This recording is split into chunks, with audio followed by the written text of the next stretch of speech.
নাপাক কাপড় ধোয়ার নিয়মটা যদি বলতেন উপকৃত হতাম। জানামাজে পা দিয়ে ঠিক করলে কি গুনাহ হবে? জামাতের নামাজ যদি প্রথম 3 রাকাত না পাই তাহলে কি বাকি নামাজ কিভাবে পড়বো? কোরআন শরীফ চুমু দেওয়া যাবে কিনা? টাইগার বা স্পিড জাতীয় পানীয় খাওয়া যাবে কিনা? বউ কর্তৃক শ্বশুর শাশুড়ির খেদমত করা নাকি ইসলামে জায়েজ নাই, এ বিষয়ে বিস্তারিত জানতে চাই। মেয়েরা কি পিরিয়ড অবস্থায় হাদিসের বই ধরতে পারবে? অনেকে বলে আসরের নামাজ থেকে মাগরিব নামাজ পর্যন্ত কিছু না খেলে একটি রোজা হবে, এটা কতটা সত্য? না সহবাসের পর অনেক সময় গোসল না করেই আমরা কাঁথা গায়ে দিয়ে ঘুমাই, এক্ষেত্রে সেগুলো কি নাপাক হয়ে যাবে? ফাতেমা সিমি আইডি থেকে আপনি লিখেছেন, একটা নুডলসের প্যাকেটের ভেতর সচরাচর একটা মশলা প্যাক থাকে, বাট দুইটা পেয়ে গেছি, অবস্থায় কি করা উচিত? দুইটা কি খাওয়া যাবে? হ্যাঁ, দুইটা খেতে পারেন, কারণ কোম্পানি আপনাকে ওই প্যাকেটটাই বিক্রি করে দিয়েছে। যদি ভুল করে দেয় তাহলে কোম্পানি দিয়েছে, এবং কোম্পানি এই ধরনের জিনিস ফেরত নেয়ও না, এবং এটার প্রতি কোম্পানির কোনো দাবি থাকারও কথা নয়, ছোট এবং তুচ্ছ জিনিস বিধায় এটা আপনার জন্য জায়েজ হবে ইনশাআল্লাহ। তার ফজরের সুন্নত নামাজ কাজা হয়ে গেলে কি তার দিনের যে কোনো সময় বা যে কোনো দিনে কাজা পড়া যাবে? আপনি একটা ভিডিওতে বলেছেন যে সিজদা দোয়া করতে, কিন্তু একজন বলেছে যে হাদিসে আছে সিজদা কোরআন আয়াত পড়া নিষিদ্ধ, তো সব দোয়াই তো কোরআন আয়াত, এখন সঠিক কোনটা? বৈশাখী বর্ণিলা আপনি আইডি থেকে লিখেছেন, অজু ছাড়া মোবাইলে কোরআন পড়ার সময় সিজদার আয়াত আসলে কি অজু ছাড়া সিজদা দেওয়া যাবে? অজু ছাড়া সিজদা দেওয়াকে সৌদি আরবের স্কলারগণ জায়েজ মনে করেন, কিন্তু হানাফি মাযহাবের উলামা ইকরামের মতে অজু করার জন্য সিজদা দেওয়ার জন্য অজু করা জরুরি এবং আবশ্যক, যার কারণে আমরা অজু সিজদা দিয়ে তারপরে অজু করে তারপর আমরা সিজদা দিব, এটা হবে অধিকতর সতর্ক এবং নিরাপদ। শাহনাজ পারভিন আপনি লিখেছেন, অনেকে বলে আসরের নামাজ থেকে মাগরিব নামাজ পর্যন্ত কিছু না খেলে একটি রোজা হবে, এটা কতটা সত্য? না, এটি একেবারে ভিত্তিহীন কথা। আসর থেকে মাগরিব পর্যন্ত কিছু না খেলে রোজা হয়ে যাবে, এরকম কোনো কথা কোনো হাদিসে কোথাও বলা হয়নি, এবং এই টাইমটা না খেয়ে থাকার কোনো বিশেষ ফজিলত বা মর্যাদাও কোনো হাদিসে কোথাও উল্লেখ হয়নি, বিধায় আমরা এই ধরনের কথা বলা থেকে বিরত থাকবো, কারণ মন গড়া কোনো কথা দিনের নামে বললে সেটি কিন্তু জাহান্নামে যাওয়ার কারণ হবে না। নবী সাল্লাল্লাহু আলাইহি ওয়াসাল্লাম বলেছেন, মান কাযিবা আলাইয়া মুতাআম্মিদা ফালইয়াতাবাওয়া মাকআদাহু মিনান নার, যে ব্যক্তি আমার নামে মিথ্যা কথা বলবে সে যেন তার ঠিকানা জাহান্নামে জেনে রাখে। অতএব আসর থেকে মাগরিব পর্যন্ত না খেয়ে থাকলে রোজার সওয়াব হবে, এই কথা নবী সাল্লাল্লাহু আলাইহি ওয়াসাল্লাম বলেন না। অতএব এটা আপনি বললে তার নাম মিথ্যাচার হবে, যা জাহান্নামে যাওয়ার কারণ। সাজিয়া আখতার আপনি লিখেছেন, মেয়েরা কি পিরিয়ড অবস্থায় হাদিসের বই ধরতে পারবে? পিরিয়ড অবস্থায় যে বইতে হাদিস লেখা আছে বই ধরতে পারবে, কারণে কোনো গুনাহ হবে না, ইসলামিক বই পড়তে পারবে, সাধারণ ইসলামিক বই। এমডি আলামিন আপনি লিখেছেন, টাইগার বা স্পিড জাতীয় পানীয় খাওয়া যাবে কিনা? টাইগার বা স্পিডে অ্যালকোহল আছে কিনা, হারাম উপাদান কি আছে না আছে বিস্তারিত আমার জানা নেই। ইনশাআল্লাহ বিদিনিল্লাহ এই সম্পর্কে আমাদের জানাশোনার সুযোগ হলে আমরা এ বিষয়ে ডিটেল আপনাদেরকে জানাবো, যদি আল্লাহ তাআলা আমাদেরকে তৌফিক দান করেন। যদি হারাম কোনো উপাদান না থাকে, সেখানে অ্যালকোহল না থাকে, তাহলে সেক্ষেত্রে এটি পান করা নাজায়েজ হবে না। সাধারণ সফট ড্রিঙ্কসের টাইপ যদি হয়, হারাম কোনো উপাদান না থাকে, তাহলে সেক্ষেত্রে এটি নাজায়েজ বা গুনাহ হবে না, হারাম হবে না পান করাটা। জিয়াউদ্দি মকসেদুল মমিন আপনি লিখেছেন, ফজরের সুন্নত নামাজ কাজা হয়ে গেলে কি তার দিনের যে কোনো সময় বা যে কোনো দিনে কাজা পড়া যাবে? ফজরের সুন্নত নামাজ যদি কাজা হয়ে যায় তাহলে দিনের যে কোনো সময় না, বরং আপনি জোহরের আগে আগে পড়ে ফেলার চেষ্টা করবেন। কোনো কারণে জোহরের আগে আগে পড়তে পারেন নাই, তাহলে পরবর্তীতে পড়লেন, এতেও আদায় হয়ে যাবে আপনার সালাত। কিন্তু চেষ্টা করা উচিত যে যত দ্রুত সম্ভব এটিকে আদায় করা, অন্তত জোহরের ওয়াক্তের আগে আগে।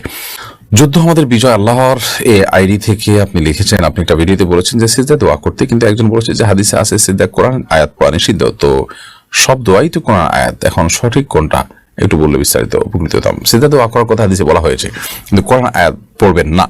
কোরআন কোনো আয়াত যদি দোয়া থাকে, কোরআন সব আয়াত তো দোয়ামূলক নয়, আর সব দোয়াই যে কোরআন আছে সেটাও তো নয়, হাদিস বর্ণিত দোয়াও তো আছে। যাই হোক, কোরআনে যে দোয়াগুলো আছে সেগুলোকে দোয়া হিসাবে পড়তে পারেন, কোরআন আয়াত হিসাবে নয়।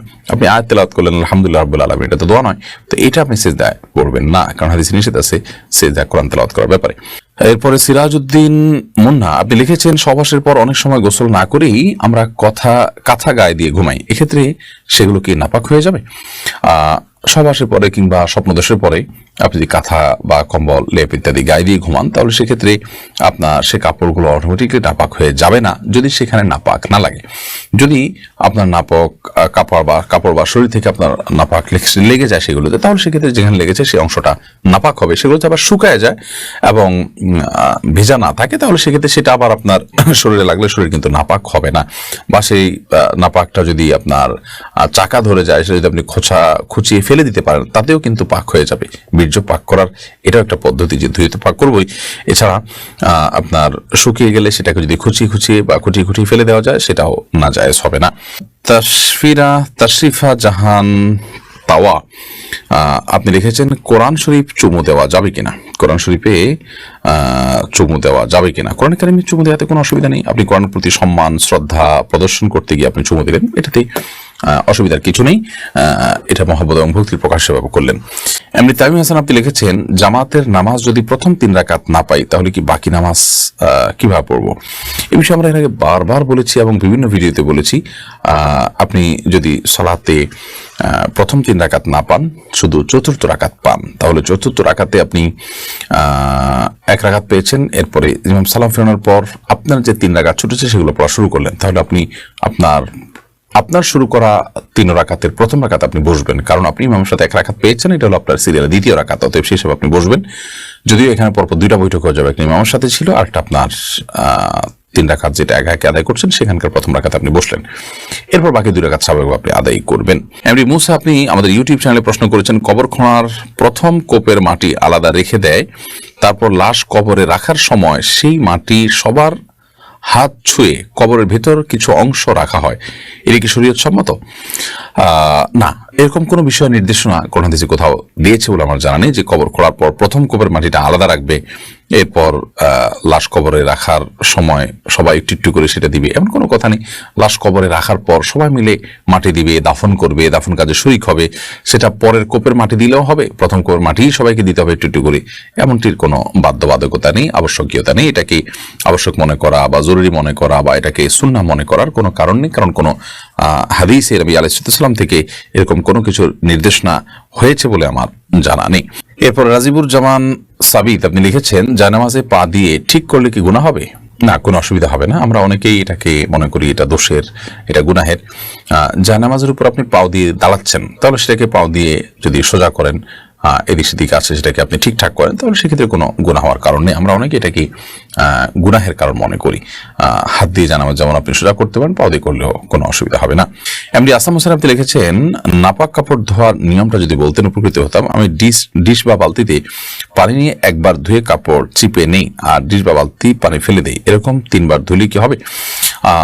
আপনি যখন টেপে ধোবেন তখন টেপের মধ্যে কাপড় ধুয়ে সেটাকে চিপে ফেলবেন এবং আবার ধুয়ে আবার চিপে ফেলবেন, আবার ধুয়ে আবার চিপে ফেলবেন, এভাবে আপনি চিপে ফেললে সেটা পাক হয়ে যাবে। আর যদি বালতিতে দেন তাহলে বালতিতে ধোয়া বালতিতে পরিষ্কার পবিত্র বালতিতে পানি নিয়ে সেখানে আপনি কাপড় চুবিয়ে তুলে এরপর চিপে ফেললেন, এরপর পানি ফেলে আবার সেই পাক বালতিতে আবার আপনি পানি নিলেন, এভাবে আপনি যদি ধোন তাহলে সেক্ষেত্রে কাপড় পাক হয়ে যাবে ইনশাআল্লাহ তাআলা। আর যদি কোথাও নাপাক লেগে থাকে সে নাপাকটা চলে গেছে, দৃশ্যমান নাপাকটা দূর হয়ে গেছে, আপনি দেখেছেন, সেটার জন্য যতটুকু দরকার যদি একবার ধুয়েও সেটাকে আপনি দূর করে ফেলতে পারেন তাহলে এটা পাক হয়ে যাবে।